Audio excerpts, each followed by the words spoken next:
Shunday ahvolga kelib qolgan. Faqat skelet hozir pastda skelet desam bo'ladi.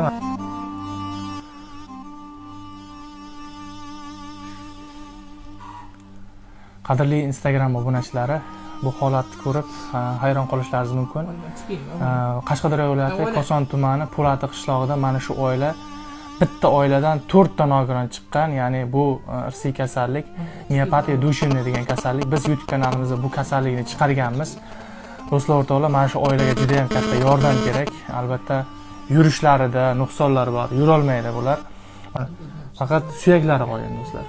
Bu oilaga hozir yordam kerak. Biz YouTube kanalimizda to'liq videoni chiqaramiz. Sizlar faqat mana shu videoga albatta barchadan duo qilib qo'yishlarini, like bosib qo'yishlarini, mana shu videoni tarqatib qo'yishlarini iltimos qilib qolamiz jigarlar. Sizlardan yordam kutib qolaman. Iltimos, yaxshiliklar bexatar bo'lmaydi.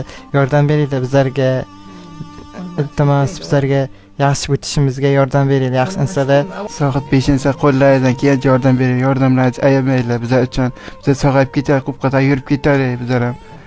Bizlar ham qo'ldan kelgancha. 85-yil, 98, 2000-yil Ziyoda opam 87-yil opamiz.